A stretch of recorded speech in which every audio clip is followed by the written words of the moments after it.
past 6, so why don't we go ahead and get started. I think most of you know me. I'm Jay Baxter, local CPA, just retired, or I'm trying to. The background on it is this: I am the person that filed the petition to get the yes or no vote on the ballot. My interest, or my, if you want to call it that, I've been in town since 1990s when I opened my practice in Oglesby. I've watched Oglesby during that time. The thing that always amazed me was people don't realize that these small communities are businesses. They handle a terrific amount of money. Oglesby's up to about 14 million a year now. And we don't have any, I'm not trying to be negative on the commissioners. We've had some very good ones, we've had some not so good ones. But the reality is we vote them in every 4 years. We don't know which department they're going to get.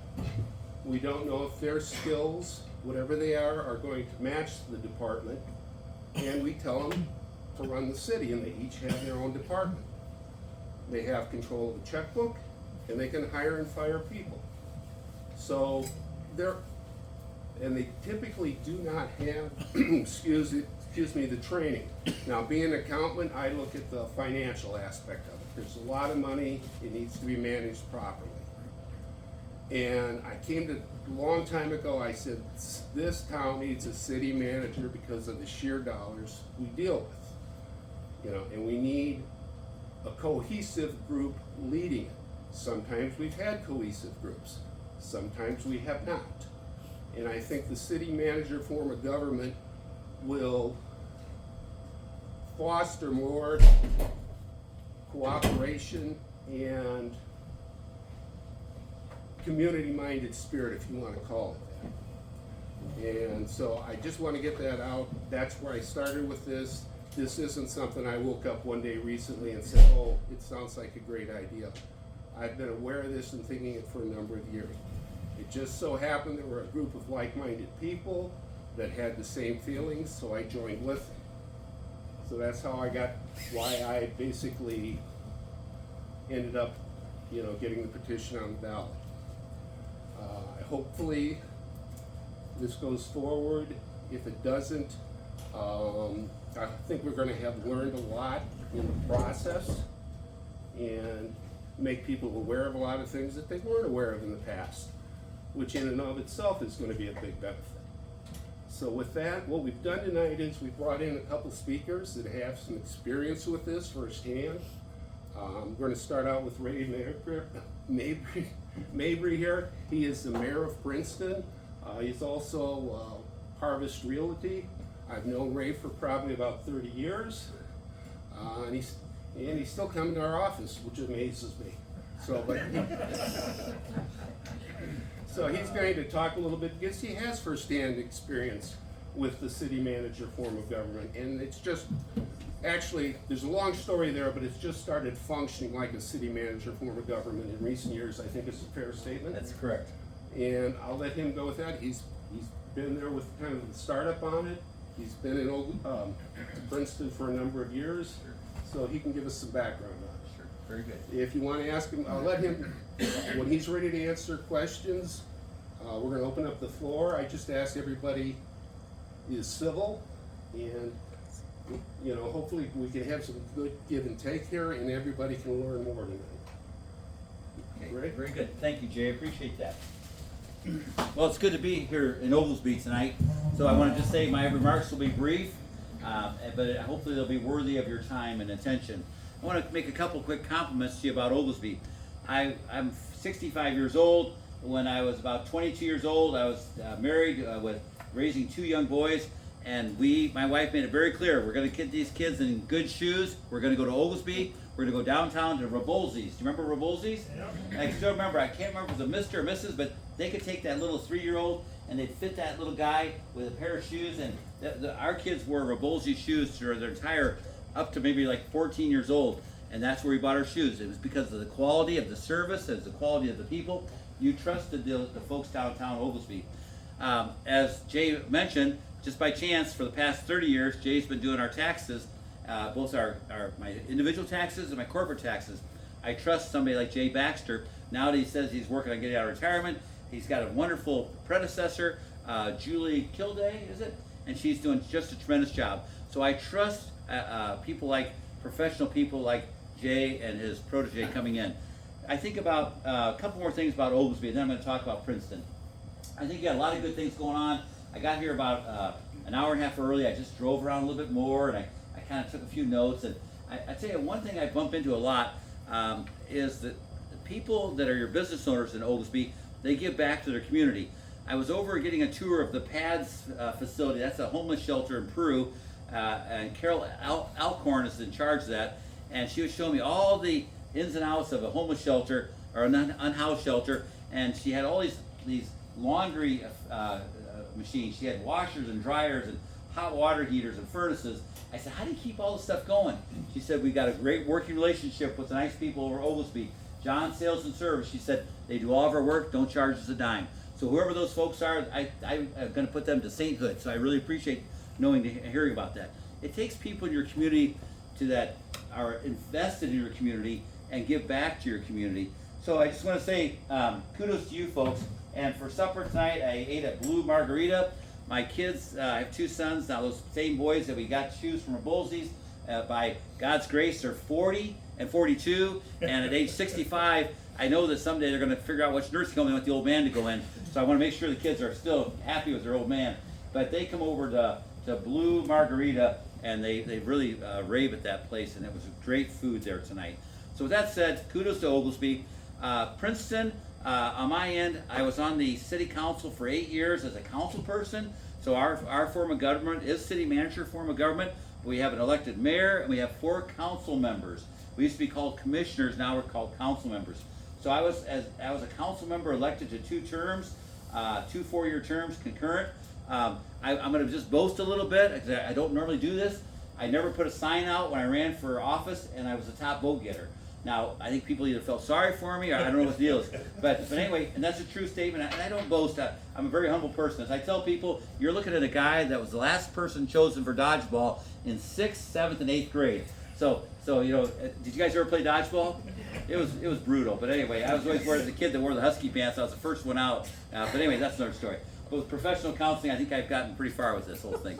She's laughing at that.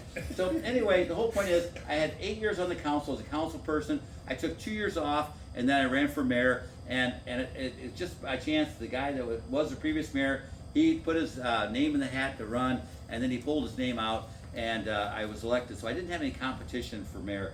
I'm very proud to be mayor. The mayor's position is a very humble position. Just to give you an idea of logistics, or I'd say the nitty gritty, the mayor in Princeton is paid $12,000 a year. The council members, the 4 council members, they get $6,000 a year. We're all what I would call part-timers, even though our heart might be in it 100%. My full-time job, as Jay mentioned, I'm a realtor over in Princeton. And you know how us realtors are. I started selling real estate when I was 23 years old. I'm going to keep selling it right up to the time that my kids send me to the nursing home. So I'm hoping that's about 95. That's my goal. So I still got about 30 more years in this career as being a realtor. So today, my discussion tonight is not to convince you to take on the city manager form of government, in the sense that you don't need somebody from 40 miles away coming over here and telling you how to run your town. I think you guys have got a community that you're working hard to work together, and that's going to be a goal. I get the LaSalle paper. Sometimes I see there's little skirmishes over in Oglesby, but also at times LaSalle Peru's got some stuff going on. And again, I'm not here to judge. They got their own turf over there. I stay off their turf. But what I find is, as having been mayor for now almost 2 years, we really work hard to make it a positive experience. Our council meetings are run. If you get a chance, if you leave here tonight and want to go back and watch some of our council meetings, they are on YouTube. You just Google City of Princeton, Illinois council videos and watch us in action. We still have our discussions and debates, but we respect each other. And that is one of my goals, respect each other. Do not sit there and beat up each other in a disrespectful way. We still have disagreements. But anyway, one of the segments I'm proud of is a segment called Positively Princeton, and that's at almost every one of our council meetings where we have It might be a Boy Scout troop coming to talk about what they've got going on. It might be the local Rotary Club saying what they've got going on. It might be our tourism director talking about something happening in Princeton. But we call it Positively Princeton. It's been very, very well received. Our meetings are the first and third Monday. We used to start at 7 o'clock when I became mayor. I changed it. I like to go to bed early, guys. I get up at 4:30 in the morning. I listen to Rod in the morning. But you know what? By about this time, I'm not supposed to have any sharp objects in my hands because I'm starting to wind my way down. So if you leave here tonight saying, we seem still pretty enthused, in about an hour I'll be in bed. But anyway, the whole point is our meetings start at 6 o'clock at night. And we knock out business, and I think we're very efficient at what we do. City manager form of government, I think it's a worthy thing. We've had 5 city managers in 20 years, and so it's a transition sometimes. We're hoping that this city manager that's with us now, it's a nice lady that is actually from Amboy originally. She worked for Lee County. She's been with us for 5 years now, and she's done a very good job. I will share a couple more things, and then hopefully I can answer some questions. I don't know if the questions are going to be after. You got 2 speakers tonight, but I would just make a few more comments here. In the 8 years I was on the city council as a council person, I had the dubious distinction of having 2 city managers during that time. The one city manager I clashed with from day one, and I still remember on Good Friday, he came to my office at 6 in the morning because he knew I got up early. It was in my office. He came to my office looking for me, and he and I went at it. Not physically, but mentally. We were going at it. And he had the tendency. He liked to use the F word a lot. I'm not a big fan of that. I had 27 years in the military. I've heard every cuss word, but I don't need to be able to impress somebody by using those kind of words. But he really was working me over. And how I got this guy to finally shut up and stop. I said, you know what? I said, it's Good Friday. We're both Christian men. Let's just go ahead and say a quick prayer, and hopefully God will mend our ways. Well, I was like, holy smokes, I was like, I had the silver bullet out, and he was a Dracula. He got up and left, and the next week he resigned. So I don't know who won that battle or not. That's a true story, by the way. And then I had another city manager, a female. I feel bad about this. Her and we got into it one day in a very active debate. There was and I'm going to just share this real quick because I'm going to tell this and then we're going to move on.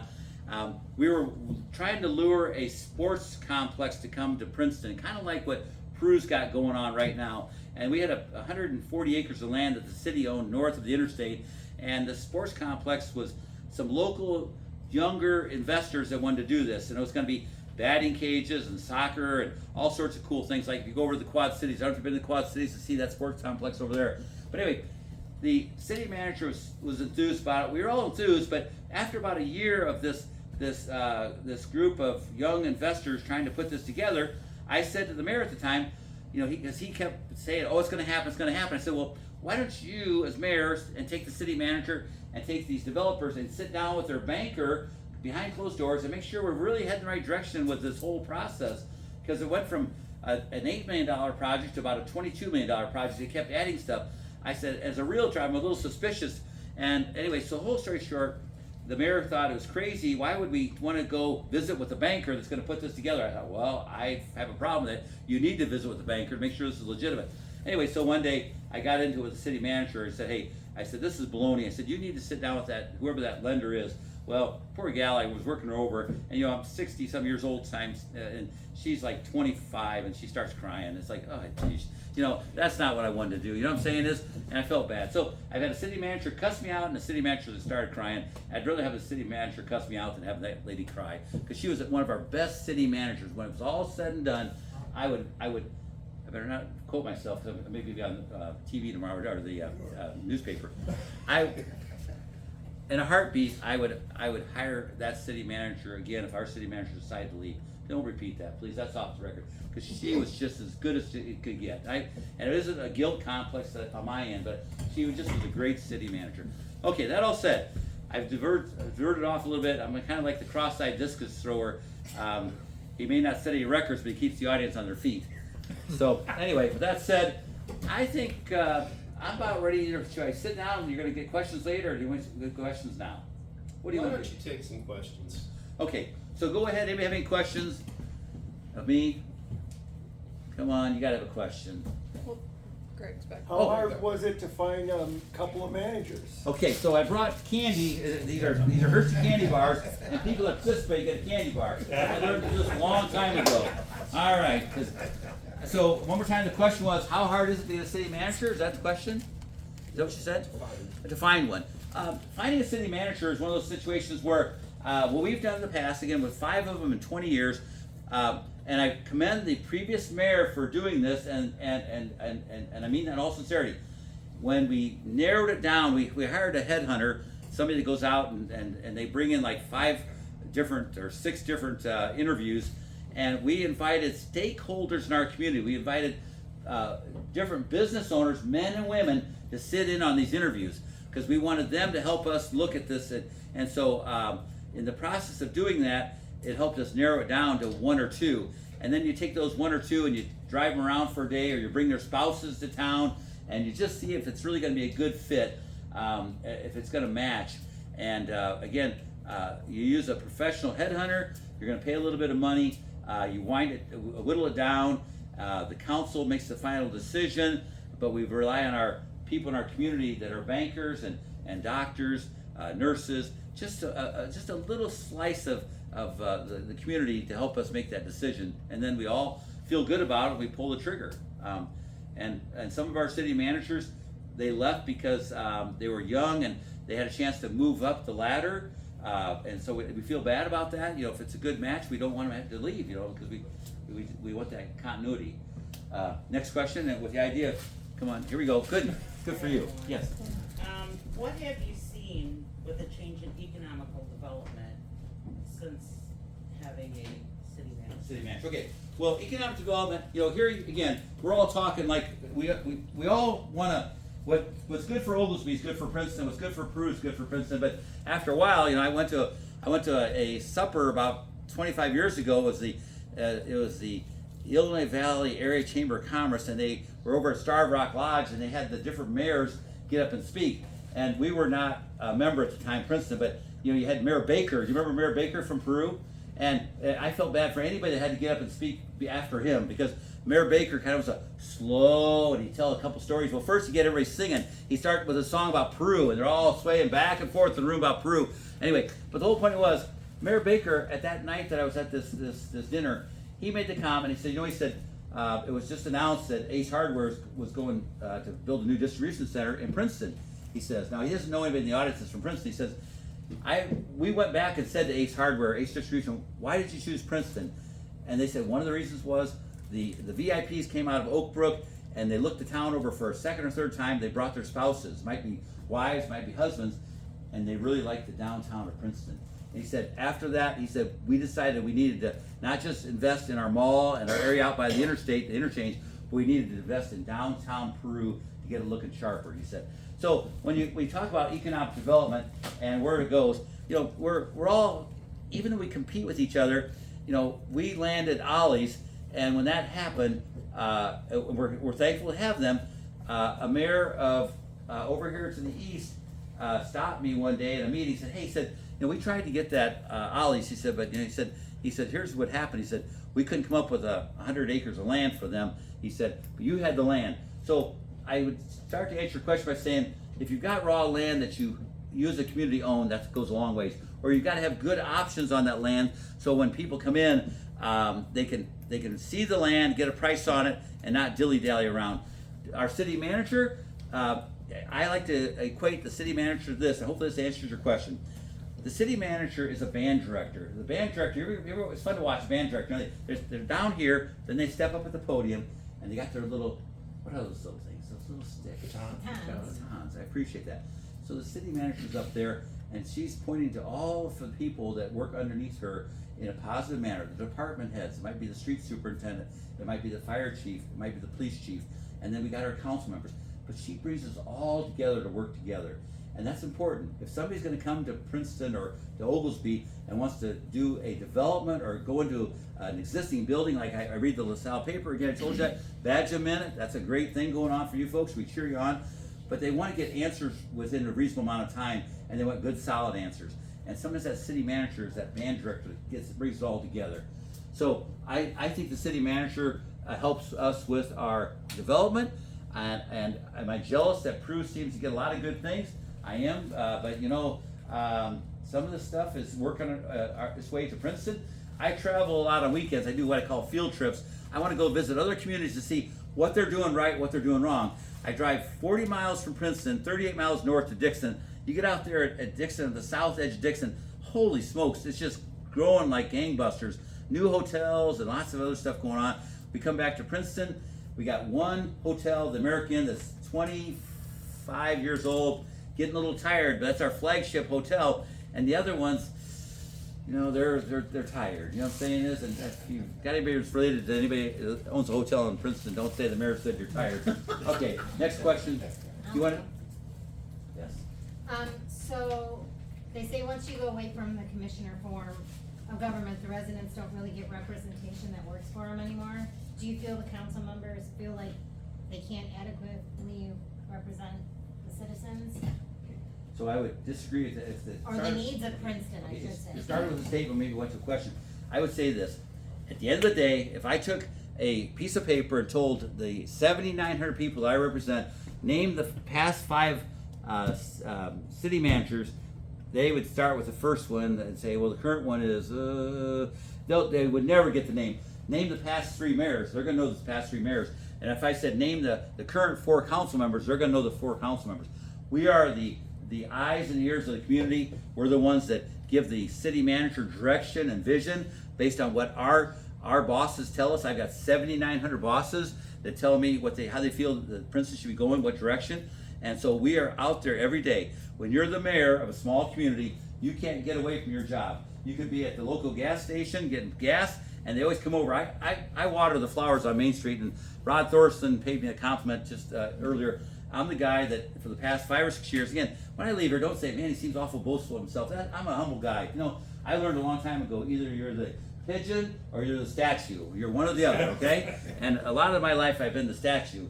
So my point would be is, I think it's important to pick up trash. I think it's important to keep your weeds under control. I think it's important to keep your downtown beautified. The chamber sells they have these pots, the flower pots that go out in about April, and they're there all the way through October. I'm down there watering those things every day. Little Miracle Grow. We got some secrets to keeping those things looking good. But my point is, we keep our downtown looking sharp, pulling weeds, picking up trash, things like that, and that's all critical. All of the mayors, and I'm sure Jason here, Mayor Curran, is the same way, very accessible. And your 4 council members, if they're doing their job, he or she's, they should be very accessible to your community. And they can't get away from those. You got 3,800 people in Oglesby, is that right? Yeah. And all 3,800, they know Jason's name. They know him, I'm sure. If they don't, I bet they do. And the 4 council members, if they're doing their job, they should know them too. They should be able to rattle them off. So, yes, sir. Hang on, sir. Hang on. I like the participation. This is good. These are Hershey candy bars made in America, by the way. They're not imported. All right. Go ahead. I'm gonna give you a compliment, not a question. Okay. Well, take the cake back. About 30 years ago, I organized your electric and water department in Princeton. I've dealt with you a number of times. Dominic. Yes, that's right. That's right. You know what? You brought. Apologize for interrupting. So you were going to pay me a compliment? Let me give you another piece of candy. Okay. Hang on. I worked for Illinois Power for 8 years, and you know I enjoyed that IBEW Local 51. But you were the guy to be feared, right? In a good way. No, respected in a very good way. I mean that. But anyway, and one of the things that Princeton was always, they were tough at times, but we always come out with a fair agreement, and we worked together to make it work more efficient. Yep. I mean, they were just, you know, people get scared about the city manager. Princeton was a good place to do business. Appreciate that. Because you could shake your hand, you didn't have to worry about going back over the verbiage to make sure it was right. It'd be right. I appreciate that. You know, we are part of the IMEA, which you folks are. We got 38 megawatts. We're glad to have that. You know, I won't get started about whether we believe in wind or solar, but at the end of the day, when Ameren, the power line comes in from Ameren, so we basically don't generate electricity unless we have to, because it's still cheaper to buy it from Ameren. But when that power line goes down, within 45 minutes our generators are up and running, and we have electricity in the homes, which is a great thing. thank you, Dominic. And I haven't seen you for 30 or 40 years, and so right away when you started, I think I know this guy. Yes. Any other questions, comments? And I really appreciate compliments. Yes, go ahead. How do you think the change would be with between commissioner and council member when it comes to employee relations and dealing with the employees? Do they seem like the employees have a better culture, better work environments, more stability? Sure, sure. Well, I would say this, all of our employees are represented by unions, which is fine, that's not an issue. And we respect all of our employees. When you're a mayor or when you're a council member, these are the same people you work with every day, as the same people you go to church with, you play baseball with your kids.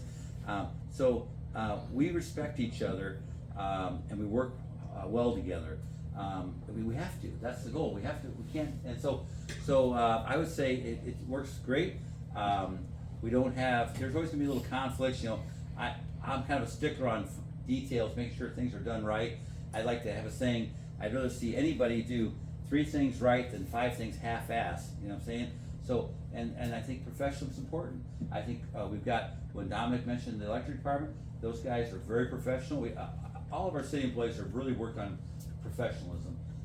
So it's the mayor that's got to pick up the pace. I mean, look at this mayor over here. He's got a suit, looking good here, and I need to lose 20 pounds. I've been a mayor for almost 2 years now, and they take a picture of the mayor, a black and white photo, and I know I can look better with 20 pounds off. We share a couple things, and I'm glad to be here at is this American Legion or VFW? American Legion. American Legion. So I had 27 years in the military, 2 tours in Iraq, and this is sacred ground. It feels really good to be here.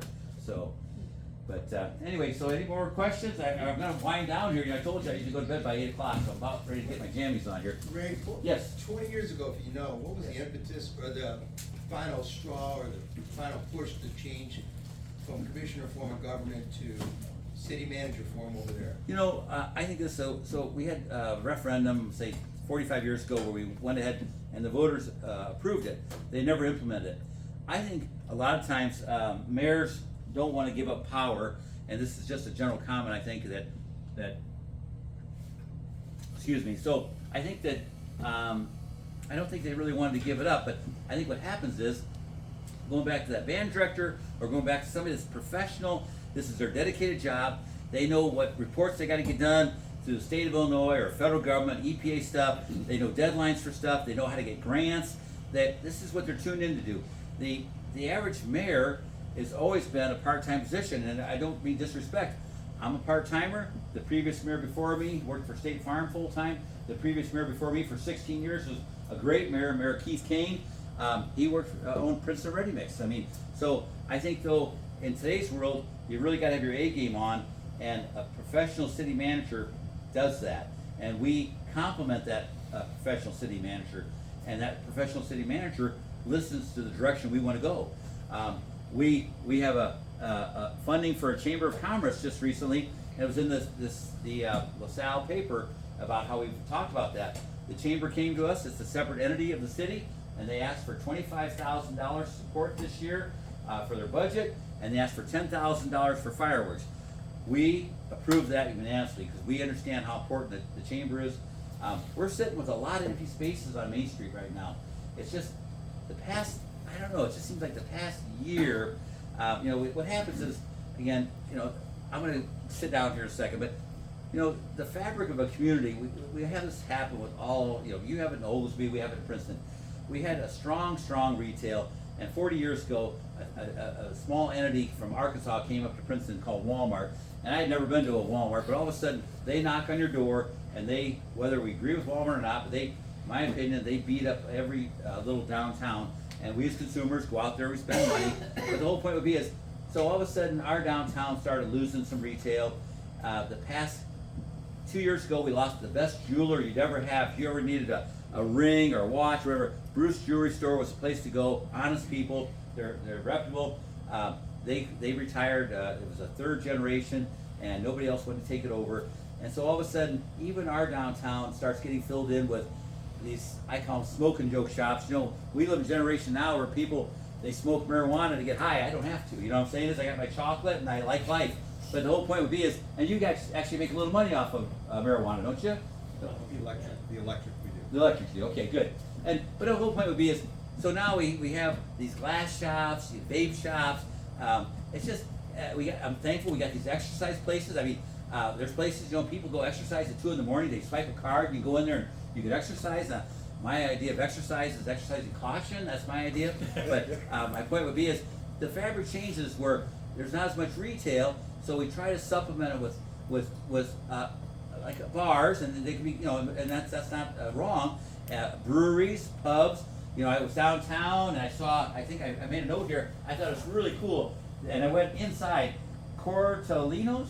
Am I pronouncing that right? Yep. That's a cool place. I went inside there. They got, you got that neat deal where you got the glass overhead door that opens up, and they got a nice outside courtyard. They got the little venue where they must have the concerts and stuff.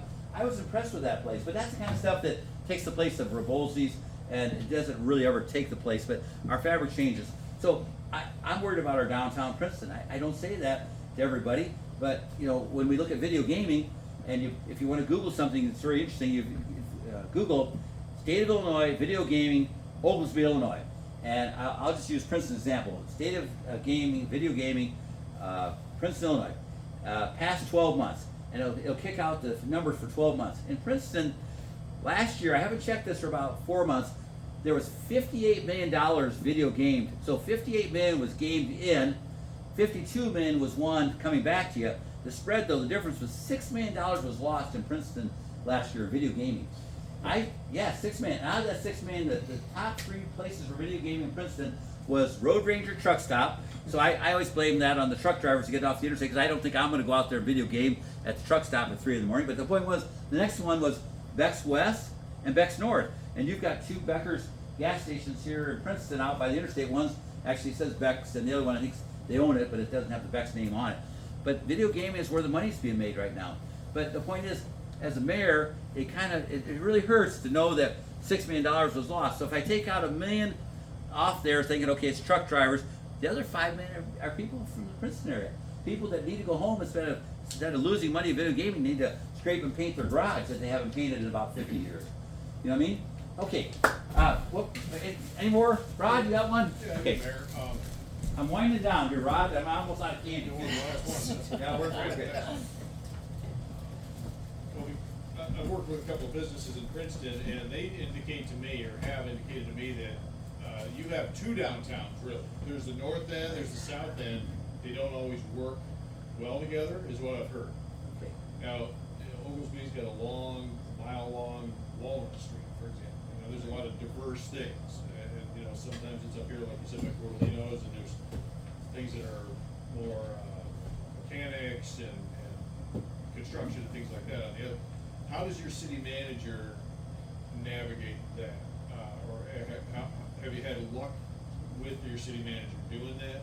Sure. In a downtown that's not like, downtown Ottawa always is kind of,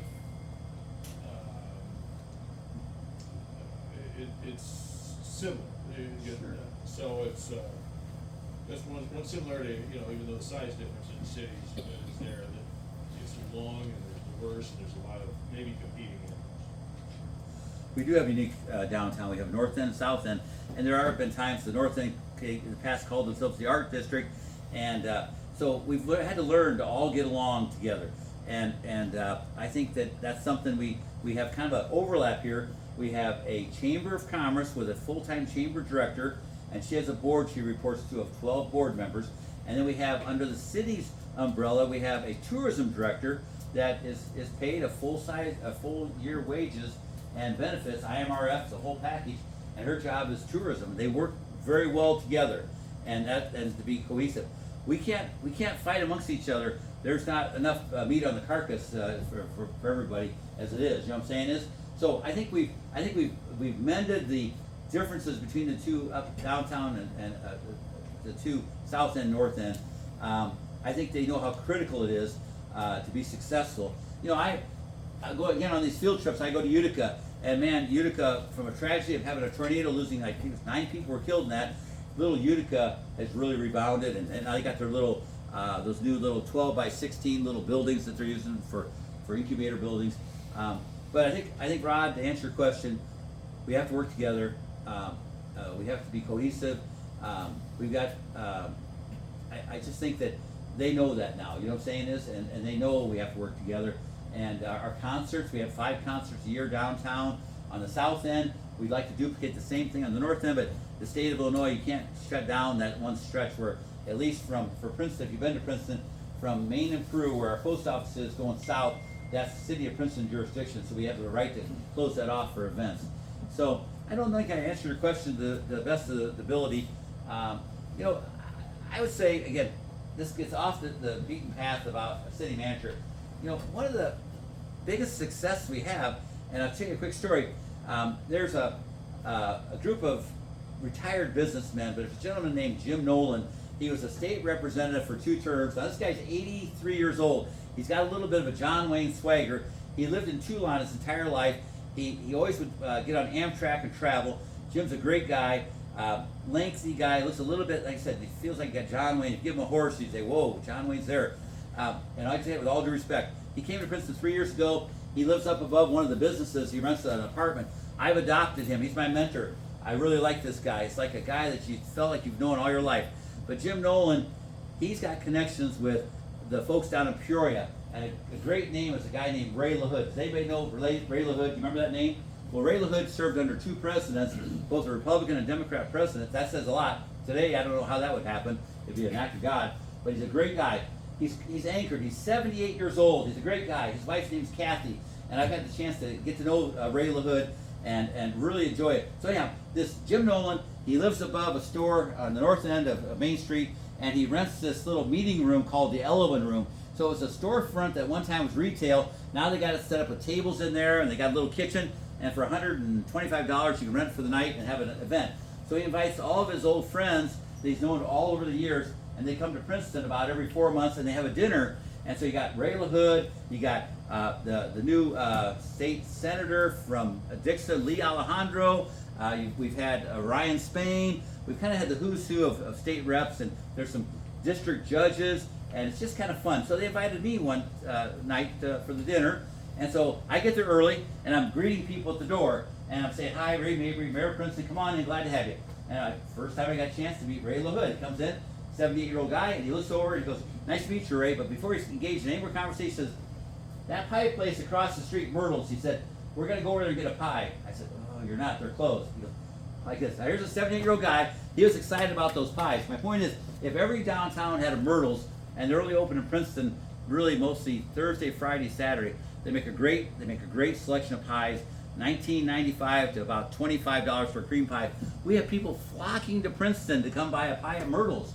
Seriously, economic development is great to have Ollie's come to creating 80 jobs, but if I lose Myrtle's, I'm going to be in trouble, okay? I buy a lot of pies from those people. So, okay, any more questions? We got another speaker, and you can always ask, yes, ma'am. I just, this is a basic question. Sure. I just want to know, what are the specific duties of your city manager and who asks them what to do? So the Just council, basic. yep, appreciate it. Council gives our city manager direction. So the city manager, again, is she takes care of all the daily details. We have 75 full-time employees, so she has staff meetings every week. So the department heads all meet at City Hall, and they go over all their challenges, what's going on, things like that. Anything that is good and bad, she sits down with them for 2 hours. I meet with her every Thursday at 9 a.m. as mayor, and she gets me up to speed. It's the best hour of my day or week is meeting with her, and then we sit there with. So we got city manager, we got the city clerk, and then we got a new zoning person, and we all sit there and talk about what's going on, challenges. So the city manager is gainfully employed Monday through Friday, and she's on call for the weekends, whatever happens. One of the things I wanted to mention that I think is a beneficial thing that we did when I became mayor. I hate to keep saying that, but I wanted to report from her every Friday before she left. She had to send out by email a report about what had happened the past week in the city under her umbrella. Hey, just city council. The good news is, we got all the brush picked up from the storm. Everybody was safe this week. We had a little oops. One of the street department dump trucks backed into a 90-year-old lady's car and we're gonna have to replace her little Prius or whatever. We get all the good and the bad, so she lists it. Contract negotiations are going well with the electric union. I will be out of the office next week attending a conference, but she spells out what's going on. Little things that are confidential that we're glad to hear. It looks like Taco Bell's coming back to Princeton. We got a Burger King like you got. It's owned by the same company. So you got an empty Burger King, we got an empty Burger King. We praise God. I used to send Billy Graham $20 and ask for prayer, but now Billy's gone. But I would send $20 and say, let's find somebody to take over Burger King. Our Burger King's been sitting empty for about 6 years now. It's just a shame. And what happens? The darn thermal windows got all they lost their seal, so it's just everything looks a little tired and tacky on there. But the main point is without me getting distracted here, we get an email from the city manager every Friday before she goes home, and it goes to the mayor and it goes to the 4 council members. I wanted to make sure that the information the mayor got is the same information the council members got. The previous mayor was not inclined to do that. He liked to keep the information close to the vest. He felt that he couldn't trust the other 4 not to go around and blab that, hey, we got a Taco Bell that's coming, or we got an Aldi's that are going to be signing the documents on an Aldi's coming to town. I trust my 4 council members. I think they want to be engaged. I need them to help carry the load.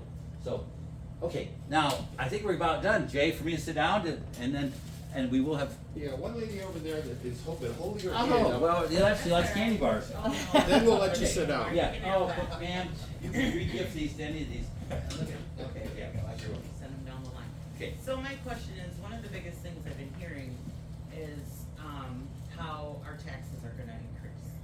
Not only with the city manager, but also because if they happen to need a administrative assistant or whatever to help them with their daily tasks, that'll increase it'll increase everybody's taxes. Now, I've only been paying attention for a few years, however, it seems to me that somebody regulates how high our taxes can go anyway. And then when they vote on it, it's been going the highest it's been able to go anyway in the last few years. So, I mean, do you see an administrative assistant needed? Do you see taxes? Well, okay, so I think the first thing is, I think a city manager is a worthy investment. And I consider that, I call it investment. Again, I'm a small business owner, and whatever I purchase, I gotta make sure it gives me the return on investment that I'm expecting. The city manager, in my opinion, for Princeton is a tremendous return on investment. We'll never go back to not having a city manager form of government. Now, can we keep it as lean as possible? We don't really have any additional administrative help on that. She's on her own. She has a full-time city clerk, and she's got a full-time zoning person. But really, she's out there. She has to work. I mean, she's got to make it happen. We don't have the extra fluff, even with a $30 million budget. We're like everybody. I think 30 million. Holy smokes! I wish we had that budget. But it gets spread so thin. We're all in the same boat. We're doing overlays on roads. All of our curb and gutter in Princeton's 100 years old. Our blacktop streets. You're fortunate. I came earlier today. You got some beautiful new concrete streets, and I understand you support the concrete industry because they support you right over here. I get it. We love concrete streets. When I do my little field trips, I like to go to other communities. As I mentioned to you, I go to Geneseo. Geneseo's got a beautiful downtown. I want Princeton to be like Geneseo. And even though we could never beat them in football when I was in high school, we're still going to try to beat them, and they love it. We get along really well with Geneseo. So it's a very friendly competition. But anyway, I think the city manager has to earn their keep, he or she. I think they do in Princeton. We will never go back without a city manager. And so I would just say you can still keep it lean by having a city manager without a lot of extra frills. That's my opinion. So, okay, young man. I'll tell you what, Okay, yes. I'll sit down. How many employees in City Hall? At City Hall, okay, I would say we have city manager, we have a full-time zoning person that does zoning and planning. We have 2 billing clerks. Now, because we are a part of the IMEA, we generate electricity or we sell electricity. We have one person that does just we bill on that. That's our money maker. Is our electric department. So we have 2 clerical people besides a city manager, a city clerk is full-time, and 2 billing people, and a zoning person.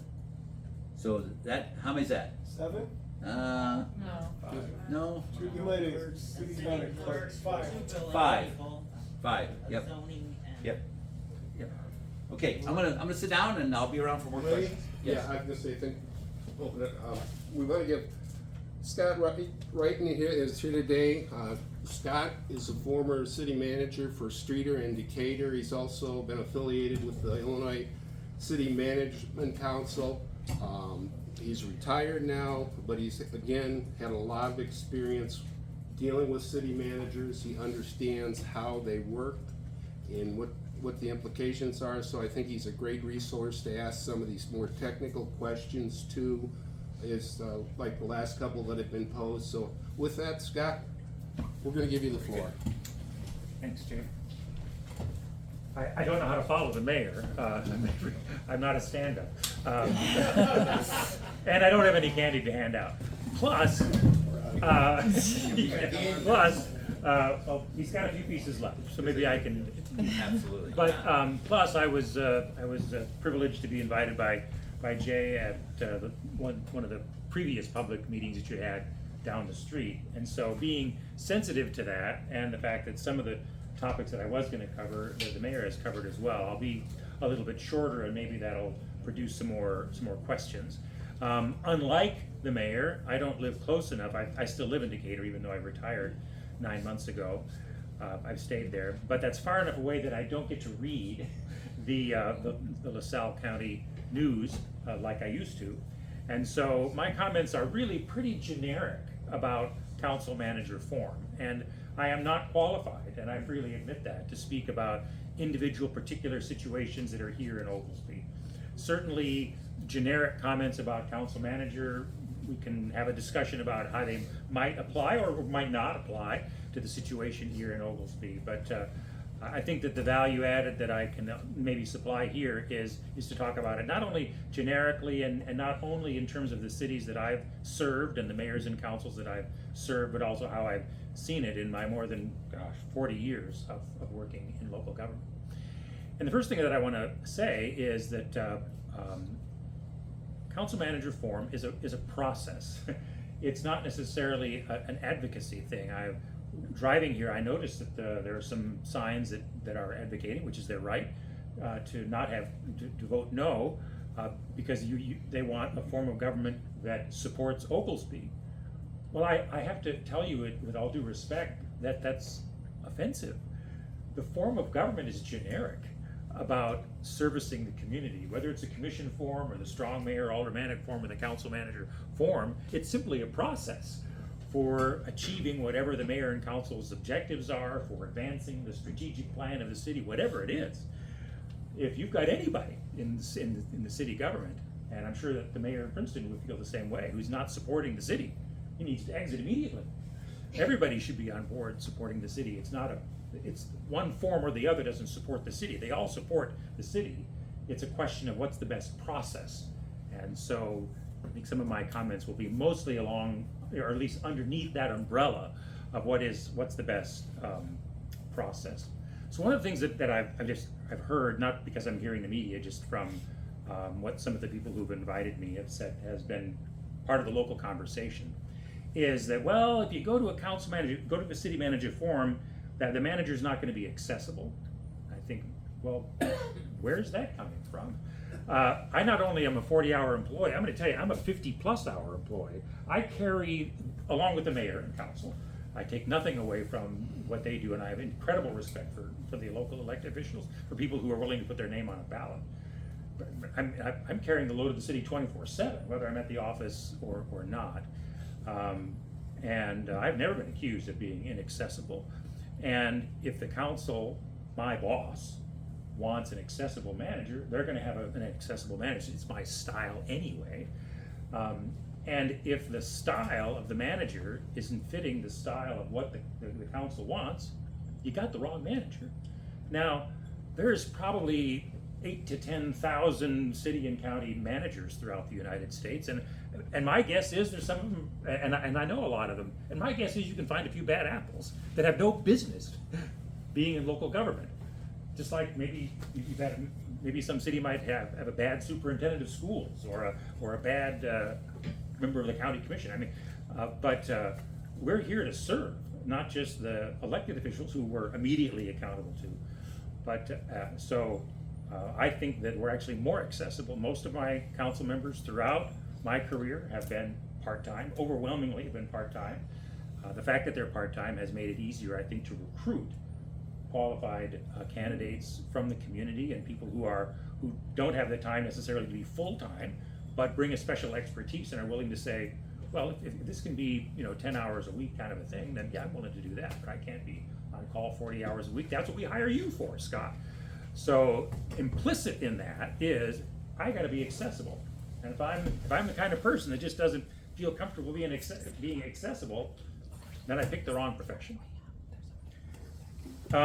Another thing that Jay and the others have mentioned is, well, if you have a city manager, the response to complaints and calls for service, it's gonna be slow. Well, where's that coming from? A city manager who's doing his job or her job, they want to know that they want to bring a budget that authorizes what the council wants to do.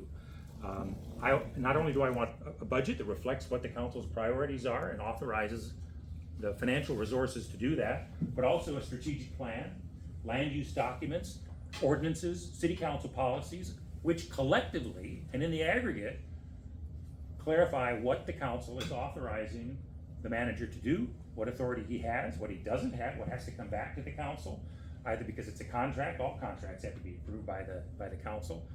Spending over a certain threshold all has to go to the council, but there is some discretion that they give to the city manager. And if I've got the budget and I've got all those other documents that I mentioned, and somebody comes into my office and they need X, Y, Z, now I have the resources because the council has given it to me to solve that problem, to replace that driveway culvert, or to fix that broken sidewalk, or whatever it is, because there's money in the budget for it and so forth. So I think, okay, where's this coming from that if you have a manager, then you don't get as quick a response? Now, I'm not saying that this applies in Oglesby because I don't know what's going on in Oglesby, but I've interacted with enough other communities that sometimes, again, I can't say enough, I'm not saying that that's what's going on here, but I've seen it happen elsewhere. That's saying, well, the city manager's not as responsive, that's code, it's code for cronyism. Now let me explain what I mean by that.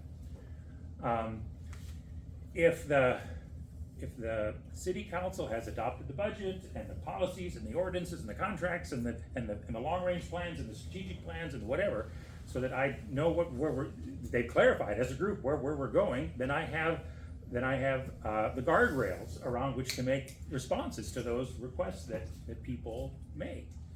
Well, oftentimes what somebody means by saying they're not as responsive is that, well, what if something that they're asking for is outside those parameters? Well, under the commission form of government, it is possible for the commissioner to say, yeah, I know that's not what you, but I'll take care of you. Ladies and gentlemen, that's cronyism, okay? And it has no place in local government. And now, do things come along that don't fit all those parameters? It's not in the budget, it's not in the, we didn't anticipate it. Yeah, it happens all the time. And when that happens, what do? I go to the council. They're the decision maker. If they're gonna make an exception to the rules they set, they should make the exception. And that shouldn't be a decision that one member of the governing body, including the mayor, it should not be a decision one member makes. It should be a decision that a majority of that elected body makes. That's the way democratic government is supposed to work. And so, like I said, I'm not saying that this accusation or hypothetical criticism that it's not responsive is cronyism, but I will say that in some cases, it's really just code for that. And that sort of is a good segue into saying that I mentioned this at the last session. City managers shouldn't have a political agenda at all.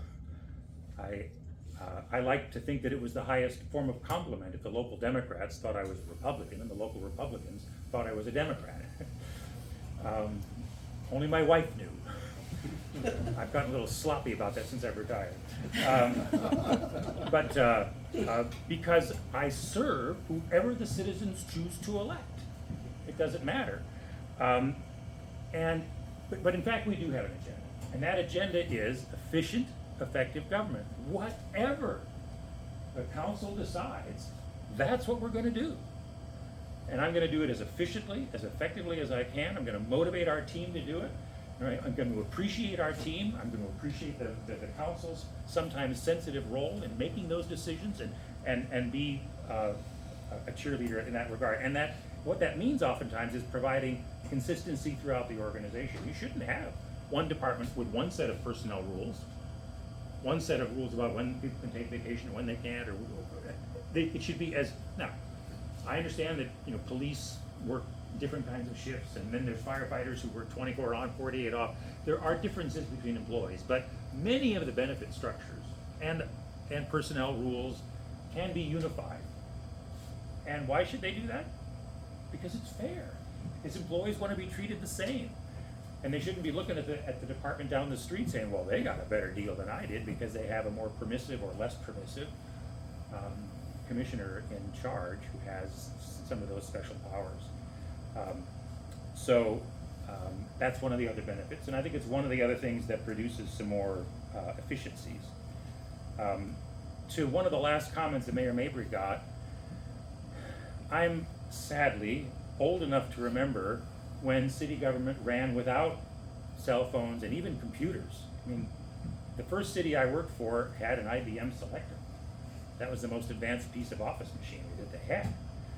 And at that time, it was common that everybody in a manager's position or department would have their own secretary. Now, you all work in businesses. Nobody does that anymore.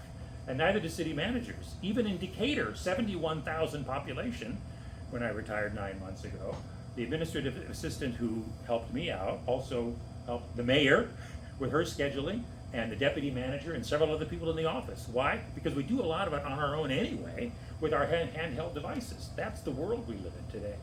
So I don't believe that there's a lot of extra administrative overlay. In fact, I would argue that there's actually less administrative overlay because we can have efficiencies through centralized purchasing, centralized human resources management, centralized IT management, a lot of other things too. That's part of the efficiency that managers are supposed to bring. So, I've never had a knockdown drag out with my mayor. Have I disagreed with my mayor? Yep. And those disagreements are private. They're never public, because I think that's what the mayor wants from their manager for the manager to offer their perspective. That's what you hire a manager for. But at the end of the day, who gets to decide? The mayor and council together, not just the mayor. In fact, some of the most delicate, not to tell stories about anybody, some of the most delicate decisions have been where I know what the majority of the council wants, but it's not what the mayor wants. And that can be delicate. Because the mayor's the first among equals. The mayor's one who runs. The mayor's our spokesperson, our representative to the legislature. And if he's not able to command a majority on the council, that can create some difficulties. But we get through it, because at the end of the day, it's not personal. We have different opinions at the end of the day. Of course, we're gonna do what the majority of the council wants. Finally, and then we'll go to questions. And the mayor talked a little bit about this, but I want to approach it from a different standpoint. And it came from one of your questions about, what is it that businesses want? And of course, I'd like to stand here and say, yes, businesses want the council manager form. But the truth is, that's not true. What is it that businesses want in terms of the form of government? They don't care. They don't care. What they want is they want informed answers, and they want quick decisions. Okay? What is it that, do you have a TIF? Do you have an enterprise zone? Do you have, what's your property tax structure? Are you willing to give a little bit on some of the utilities? All the things that go with business decisions, and I have to be completely conversant in that. I've got to be able to know that like I can deliver it in my sleep, and I have to be able to say, yes, I believe that that's a proposal that the council will accept, or no, that's not going to fly with the council. I spend all this time with the council, I got a pretty good idea what they're gonna accept and what they're not gonna accept.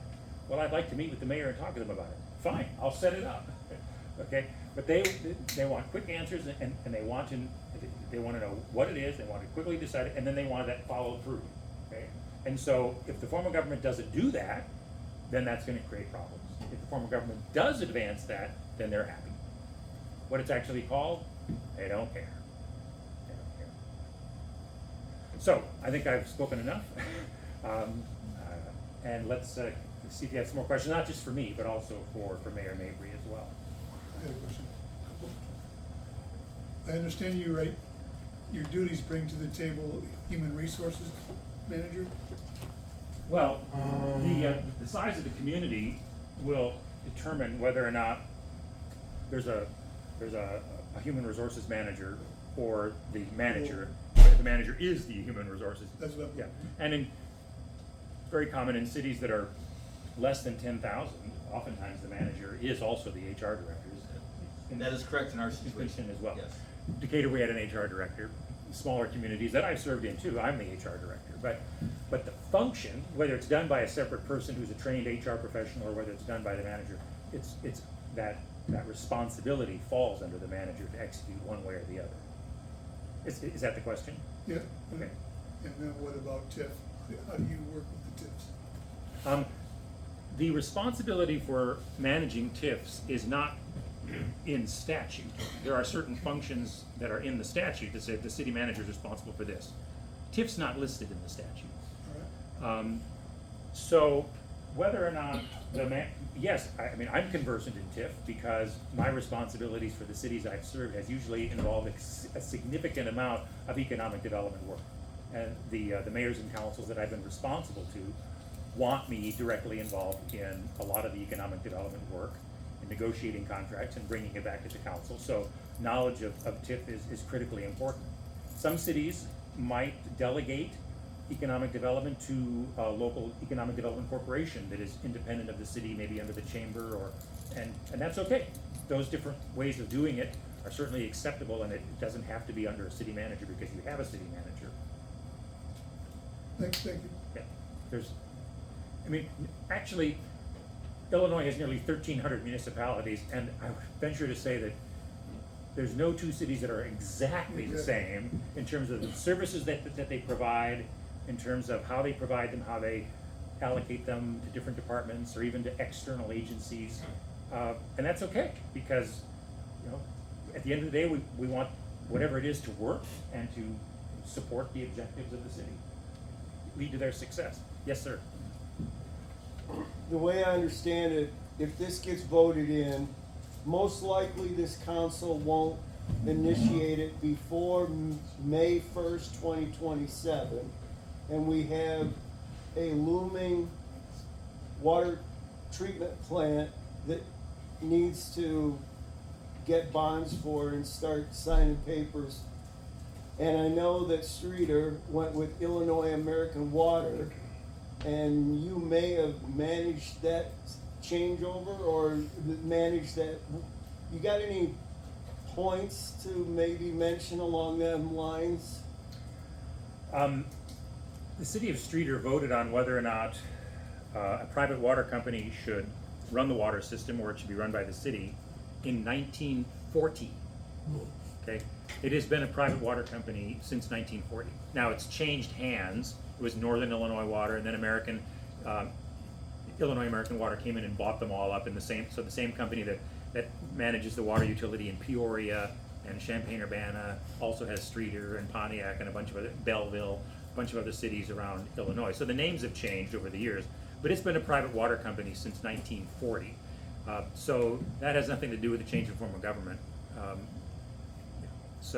I mean, ours. You mentioned at the first one that banks and bond rates are more generous to managerial forms of government. Okay, so that really doesn't have anything. Yes, we did. Actually, I don't think I mentioned it, but Jason Grant, the other speaker, did mention that. You're right, and I would say that what he was trying to say, and I agree with him, is that generally speaking, There are exceptions to every rule and any generalization I make. But generally speaking, council manager forms, cities run with a professional city manager, have better finances, are more efficient, and that is reflected in the bond rating assigned to them by Moody's and Standard & Poor's, the two New York-based rating agencies. And what your rating is determines what your interest rate is on the bonds. The better that interest rate is, of course, the less interest your ratepayers and taxpayers have to pay. So it's not like Moody's and Standard & Poor's goes in and says, oh, council manager forum, we'll give you 5 extra points, like veterans preference points or something like that. They have that's not true. I'd like to think it was true, but it's not. What they do is they go in and they look at our financial statements. They look at the certified annual financial report, and then they look at a whole bunch of other financial indicators. And in the aggregate, professionally run cities get better Moody's and Standard & Poor's scores because they're professionally run on the finance side. Does that answer your question? Yes. Yeah. Yes, sir. So it's something you've already touched on a little bit, and the mayor talked on it a little bit about working together and then being in a situation where you're meeting with the mayor, but the rest of the council wants something else. I think there's a large portion of the vote here in Oglesby in this matter that's concerned that the city manager isn't going to fix the problems that we have with the city, and I get that aspect. But what I'm asking for is if it were to get passed and we had a city manager and we had a council and a mayor who butted heads a lot, and I understand that's always going to happen in any form of government. You're going to have disagreements, but it's been fairly documented in our town that they've gone at each other quite a bit. Things have not always, there seems to be a lot of personal agendas on the council. Is that something that a city manager, once he's in place, can help with, or is that something that the city manager would be completely hamstrung by a council in that situation? And you're right, I did discuss that a little bit at the last session, and I will delicately try to talk about it here tonight. And I'm gonna start by saying, if you're on the city council and you're bound and determined to be spiteful and mean to your fellow council member, the change in form of government isn't gonna miraculously Correct. change that. I don't have magic beans in my pocket. Exactly, Okay? 100%. But the council manager form, and I think I've touched on this in some other ways this evening, is one that requires and is sustained by group decision-making to a far greater extent than the commission form of government is. So if you just want to be mean for the sake of being mean to another member of the governing body, I can't stop that. But what the manager is inserted into is constantly reminding you, we need 3 votes. Nothing happens without 3 votes. So it forces people to work together more. Throughout my career, I've had elected officials come in, sometimes with the best of intentions, sometimes with not good intentions, who say, Scott, I want you to do ABC. And that here's one of my bosses saying this, but I know that ABC doesn't have 3 votes on the council, or 4 votes, whatever a majority is, I have to say. Let's talk about it. There's a lot of merit to that, counselor, but you need to get your votes. And when you have those, we're gonna do it. So you can't just go off and do your own thing. And if elected officials can go off and do their own thing, again, I don't know if this is what's going on in Oglesby. I'm not venturing any comment about that. But if that is a feature or a dynamic of how things are happening, that can piss people off. So if we really are doing more group decision making, I think it serves to, and I believe the word that I used down the street was it buffers things. Perfect word. And so yes, I think that the council manager form will buffer that, but at the end of the day, I'm not the behavior police. Absolutely. Is that a fair answer? Yeah, absolutely, thank you. Excuse me. Yes, sir. You touched on it at the end of yours. You said that city manager, and then you segued and used economic development.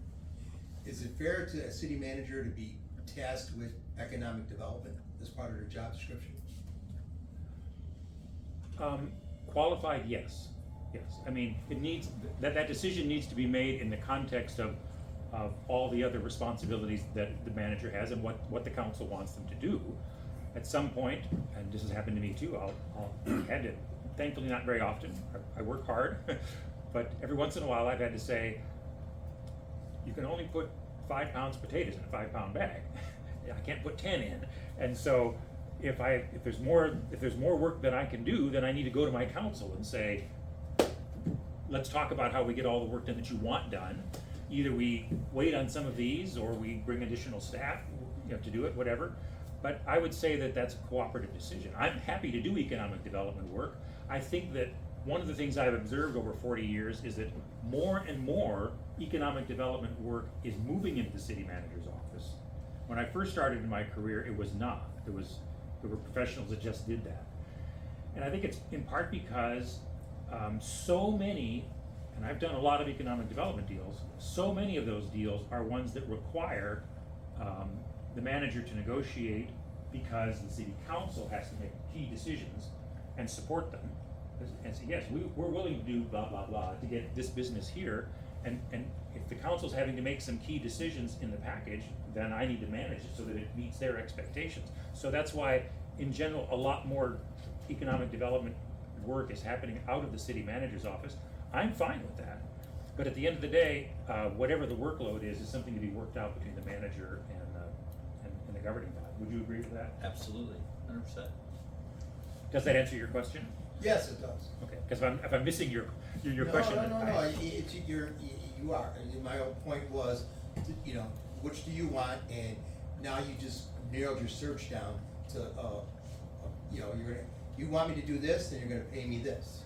And when the council goes to hire a manager, they should put in their ad, we need somebody with experience in whatever it is that they're, the primary thing that they're needing. And then when you're interviewing these men and women, it's not only about verifying those things, but also, is it the right kind of personality match, like I talked about earlier? There's some highly qualified managers who are not the right fit for certain jurisdictions. That's okay. It's a relationship that's got to work. Great questions. And I didn't even have to tease them with candy. No, you did great. You're a pro. Any more questions? One other thing, I'm sorry.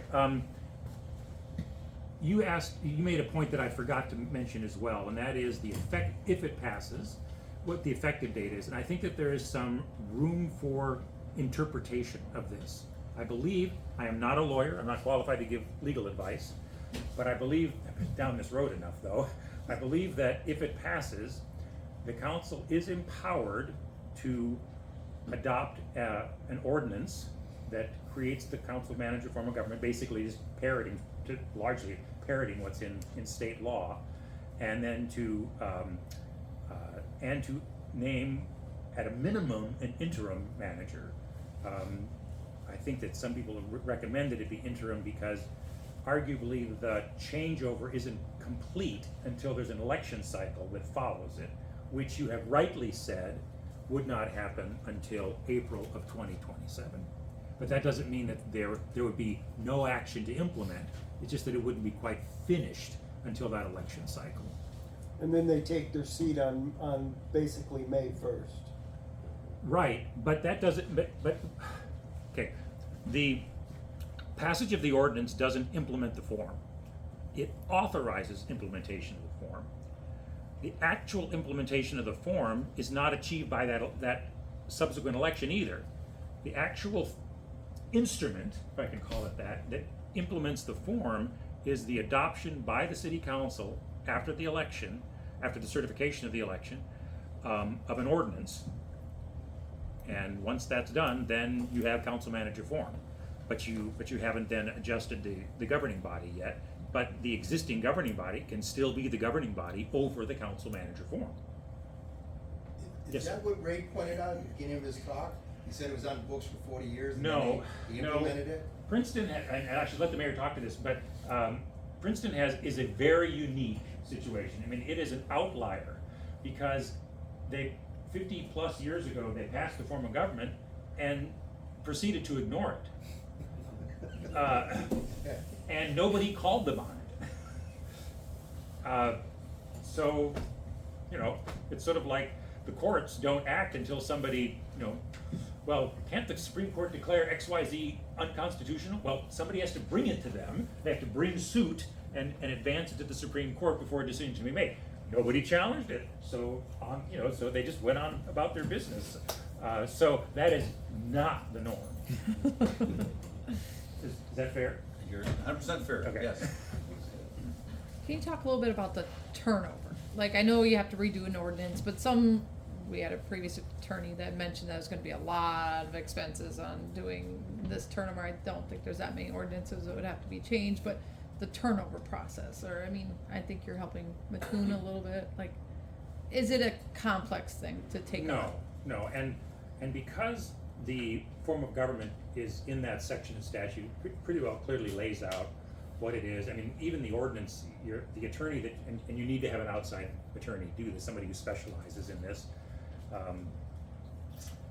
But even that attorney doesn't have a lot of room to maneuver. It's what's in the statute.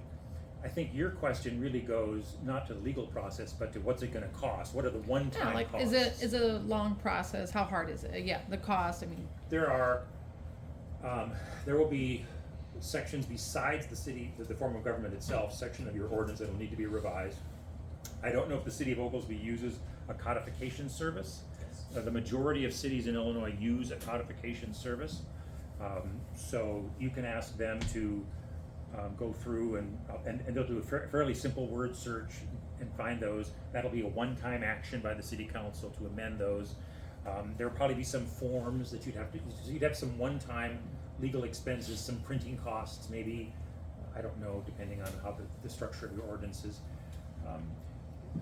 One of the things, I've been working with Mattoon, and in Mattoon, they adopted the form in November, and so their election for new council members is gonna be a whole lot shorter, because they did it in November. This coming April 1st is when all the council members will be up for staggered terms. They brought another colleague of mine who's also a senior advisor with the Illinois City County Management Association in, and we've been training their staff so that they understand, okay, how does this change, my daily routine, my daily reporting. So we didn't charge them anything for that. It was free. It's what I do in this retirement position. But so there's little things like that. But I don't believe that these are large cost items, and nor do I believe that they are significantly disruptive to the organization. I think though, and again, this is coming from my ignorance about Oglesby, but after having spoken to the mayor a little bit about this, many of your non-elected supervisors in the departments are not department. You don't have department heads, right? There's a foreman, and so because the commissioner acted as the department head in Mattoon, a city of 17,000 people. Although they had commissioners assigned to the departments in the old form, it's a large enough city that it also had department heads.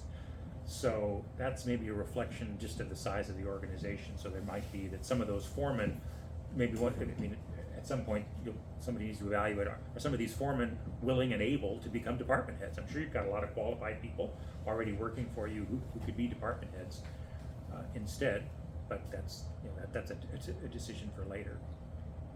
But our workforce isn't really large enough just to have non-working department heads. Well, that's a very good question, and it's one that I really can't answer because I don't know the intimate details of departments here. I've seen communities even smaller than Oglesby where maybe a department head, because the department head's not in the union,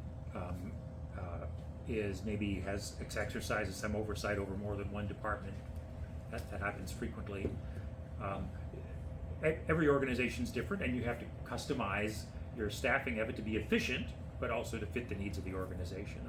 I simply don't know enough about how things work in Oglesby. I understand that, and one of the reasons the foreman or the union was designed to prevent some commissioner from deciding, I don't like you, you're gone. The other thing that has, I guess, bothered me by arrogance, ignorance, or stupidity when they passed an ordinance that a commissioner has the lone authority to terminate an individual. That's stupid. I probably shouldn't have said that, but, it is. You know, how does the city stop something like that when you have an ordinance? Well, it's, I mean, everybody in the organization has to answer to somebody. But the problem with that is that there's really no accountability there. You know, if the city manager abuses his power of hiring and firing, he's accountable to the mayor and council. Human resources. Well, I mean, as a city manager, I answer to the mayor and council, and whether it's my hire or fire authority or any other or purchasing authority, if I abuse that power, So it is. then I'm answerable to the mayor and council for it, and they can send me down the road. And that's as it should be. The problem with the commission reform is it doesn't really provide that accountability, which I think is a different way of saying what you said. When I started in Decatur, I met with all the unions, and AFSCME represents the non-public safety people down there, American Federation of State, County, Municipal Employees. And I've usually gotten along pretty well with AFSCME. Sometimes I've had to, cross swords with somebody, but it's usually over just a personality issue with that labor leader, not because I have any problems with most of the things that they want to do. And the union president and the BA said, Scott, this AFSCME local is successful when the city's successful. And we know that when the city's successful, we'll be successful. I thought, that's great. I mean, I was speechless, and that doesn't happen very often to me. Because that's the relationship that should exist with the unions. It should be. You have to be on the same page. I mean, I can't do my work without them. On the flip side, if the city is struggling, then the union can't get what they want either. And there has to be that understanding. And I'm pleased to say that with that union, that colored our relationship all the way through my time in Decatur with AFSCME.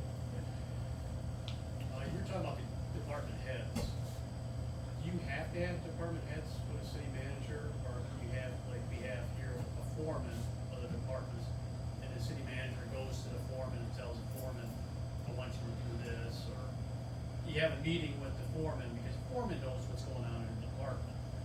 You have to have a department head, bring somebody up to a department head, or can you just keep it the way it is? You mean a department head is a city council member? No, No? department head would be a department, like a street department would be a department head of the street department. Right. Well, We that's the don't have that. superintendent. No, we have a foreman right now, which used to be the department head. Okay. Now, So we I- made them foreman because they don't hire, they don't fire, they don't. So Do you need that?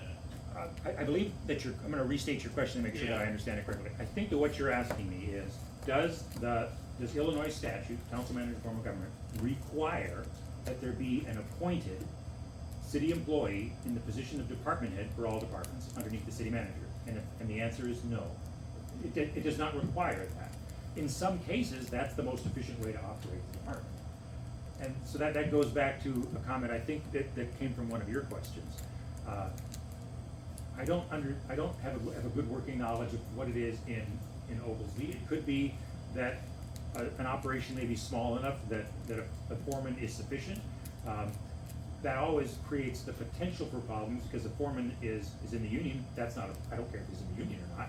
But if that means that he can't really be a supervisor and call out bad behavior when it has to be called out, or terminate somebody who has to be terminated, then I need somebody who's not in the union. But if they're willing to do that and take on that responsibility, as long as, at the end of the day, I just want the work to get done in as efficient a way as possible. So There's the not a city manager requirement. wouldn't take that position of disciplining and all that? It can be done, yes. There's nothing in the statute. The statute does not mandate a lot of extra bureaucracy. Right, that's all. All operations are under the manager, except for certain ones like the Liquor Commission and a few others that are carved out by statute. But the statute doesn't say you have to have a department head. You have to because the authors of the statute understood that there's 1,300 different cities in Illinois with different situations. Let me give you some background on why that question's probably coming. I think. Yeah, I don't have the background. Yeah, I know. So the last speaker didn't realize that our department heads are technically foremen in the union.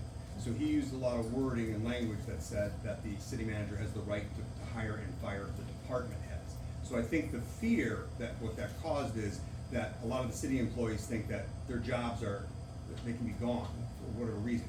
And they don't realize that union protections, since it's not required to necessarily have a department head, that foreman can still work under the city manager. Right. The foreman can work under the city manager. The city manager has hire and fire authority under the law. I mean, everybody's an at-will employee. That doesn't change the fact that a union contract, and union contracts survive change in form of government. I mean, people have process.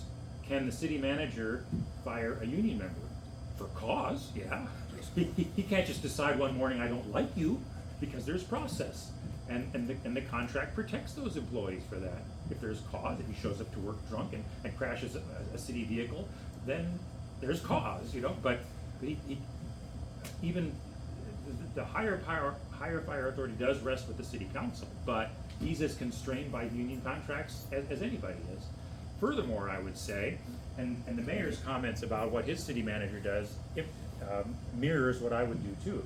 Anytime there was a sensitive or high-profile hire or fire, even though that responsibility is mine, I'm talking to my council about it. I want them to know. I don't want them to be. In fact, I would say to council members, it's my job to give you enough information through emails and reports and one-on-one meetings and telephone calls and group texts and study sessions so that you hear it from me before you hear about it on the street. Now, social media has made that hard. And so I've had to say, I might not make it 100%, but I'm going to strive to be at 100%.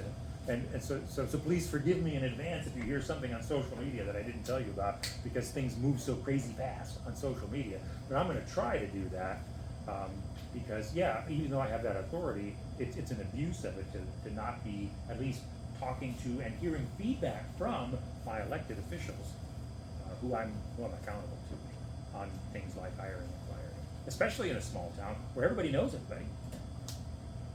And I've worked in small towns too. Sir.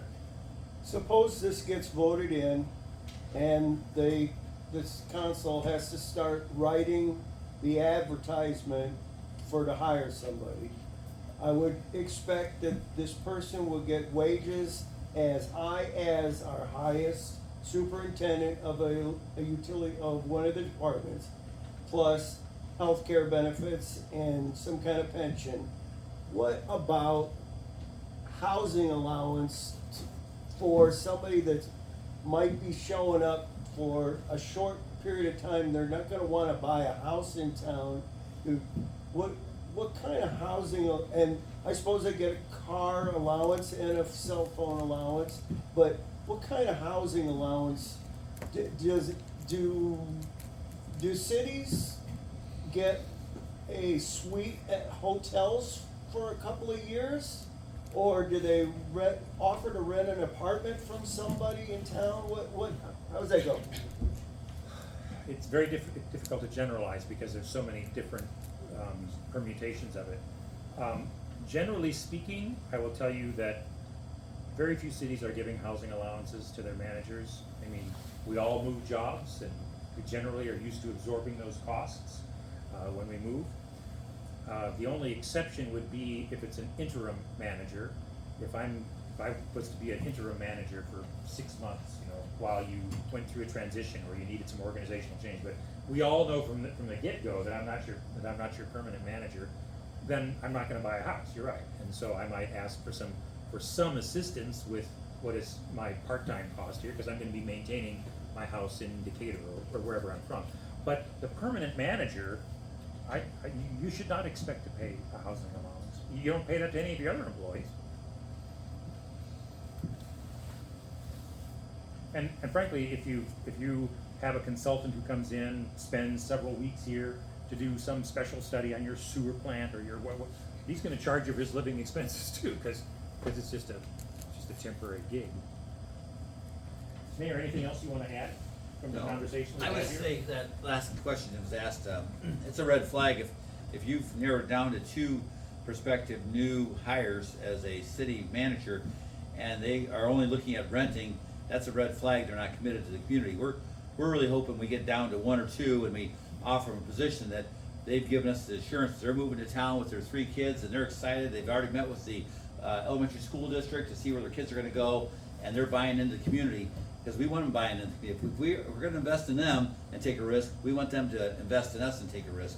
So, you know, if you start seeing some red flags, as a realtor, I remember, it'll be a short story, but I remember LCN, they make hydraulic door closers in Princeton. They had a VIP come into town that was gonna be working there as the next system plant manager, and they asked me as a realtor to take that person out, and that person is gonna be in town for 2 days with their spouse and drive them around and show them homes and all that. And so as I'm showing this gentleman homes with his wife, and they decided they didn't want to stay in Princeton, they wanted to stay over in Peru because they thought the hotel was nicer and they thought the eating was nicer. But the whole point would be is, I'm saying to him about a nice home and we're looking at homes, he goes, well, what's the resale value if I decide to move in a year? And being naive, I said, well, is LCN gonna move you in a year? He goes, oh no, he says, I get a better position, I'm moving on. And so the guy was already looking at the next position before he took this one. Now there's a mentality there that I had to decide, do I want to go back and tell the HR person what I heard or not? It was a tough decision, and I won't tell you how I answered that. But because I really didn't want the guy in town because I felt like he wasn't even committed to Princeton. So anyway, So the last thing I want to say, since I think we're sort of wrapping up, Yep. is that some people say, well, this form of government, it's really kind of unique and special. It's not unique and it's not special. It's simply business applied to local government. Instead of shareholders, we call them citizens. Instead of a board of directors, we call them a city council. Instead of the CEO, we call them the city manager. And as long as the city manager is doing what the board of directors and by implication, indirectly, the citizens and the shareholders want, then, in some of the conversation around President's speech the other night, there was this comment, it wasn't from him, but some commentary from one of the TV reporters about the speed of government versus the speed of business. Now, I sort of took offense at that, but what they were trying to say is that business moves faster because it's generally faster, cheaper, that kind of stuff. And they develop processes and systems that produce outcomes and make their constituents, their customers happy. Isn't that what we all want? There's plenty of businesses right here in Oglesby, I'm sure, that operate with that model. They have a board of directors and they have a chief operating officer, chief executive officer, whatever, who serves at the pleasure of the board. And as long as they're doing a good job and making money, making customers happy, then he stays. And if they don't do that, then out he goes. And that results in not only efficiency, but also responsiveness. Why wouldn't we want that applied to local government? There was a book published in the 1990s called Reinventing Government. Both Republicans and Democrats during the 1990s heralded this book because they said, yes, we need to apply more business practices to the way we run government. It shouldn't be a good old boy network. And so at the end of the day, that's really what council manager form is applying business practices to the administration of government services. Thanks for your questions. They have been great questions, and the mayor and I will stick around for a few minutes if you have some more. Well, thank you, gentlemen. Back to you. for coming tonight. We're gonna stay here, so if we've gotta ask some questions in private or anything, I think, feel free to do so, and I guess everybody's free to go, and hope we all learn something. Thank you. Thanks, everybody.